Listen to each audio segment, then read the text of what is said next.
my name's Lee J. I'm founder member with Hell's Bells AC/DC Tribute Band. The band was formed in '96 on the tail end of what first of all was a covers band called Widowmaker. So at the time the tribute bands were kicking off and AC/DC was going down well with us, which was we were doing a bit of AC/DC then. So I decided to try an AC/DC tribute band, and that's where it came from. And we started getting great gigs straight away. We were probably the second AC/DC tribute band that I know of in the country. There's only one that I know of that's been going longer, and they've now split as well. We play all over the UK. We've been to Oman 3 or 4 times. We've been to Russia. A lot of Europe we've done. Biggest gig we've ever done is in Portugal with the legendary Iron Maiden. That was our biggest crowd. That was in excess of 34,000 people, which was absolutely fantastic. So that's a pretty massive crowd, but you must have played to some small crowds as well. Yeah, the smallest crowd we've probably ever played, I know what it is. It was a pub in Doncaster called The Leopard. Yeah. And I think we had 6 people. Yeah. But they all had a good time. We had a great time, and my guys put on the same show in front of that 6 people as they did in front of the 34,000 with Maiden. Yeah. Which I think is one of the reasons why we've gone a long way.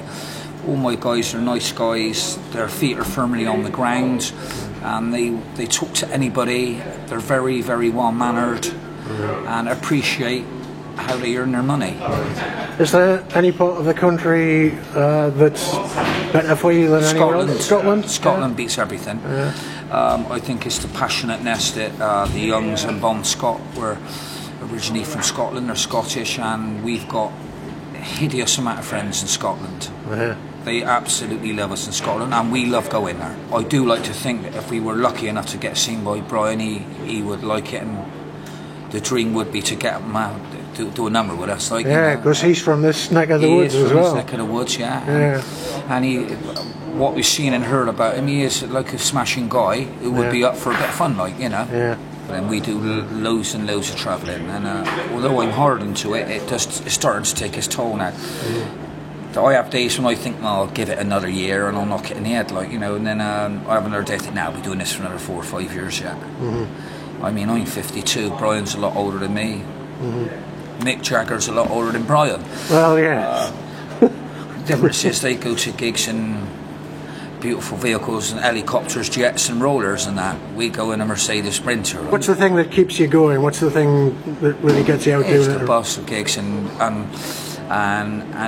giving people a fantastic time. It's a massive buzz seeing people with great big smiles on their face letting themselves go because of what we're doing.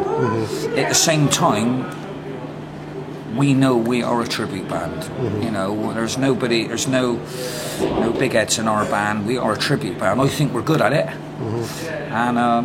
and we enjoy doing it. And it's a bit of a buzz, like, you know. And we've been lucky to make the money out of one of the best bands in the world's music. Yeah. You know, and we do appreciate that. It's not heavy metal. It's hard rock and blues, and most of the songs are easy for people to bite onto.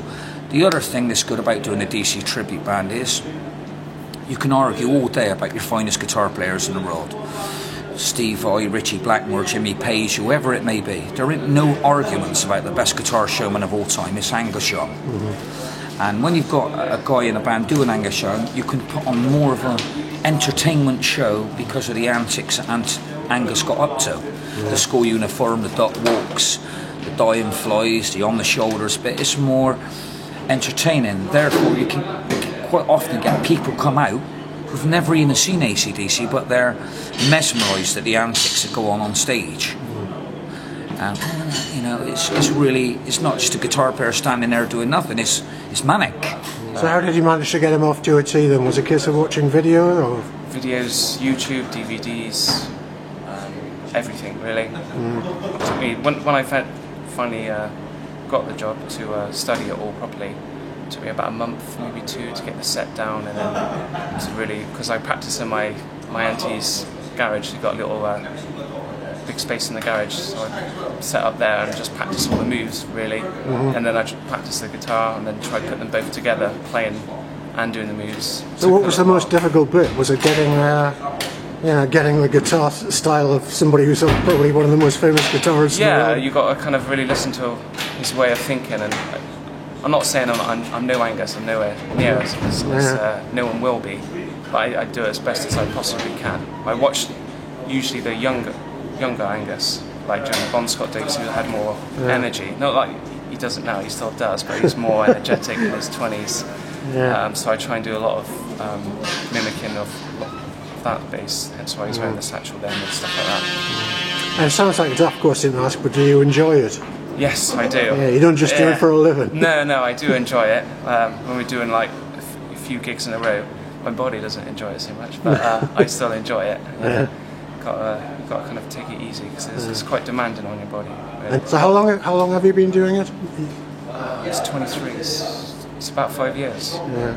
And how long do you see yourself going on doing it as long as Angus has done it? Until my body gives up, I suppose. As long as I can.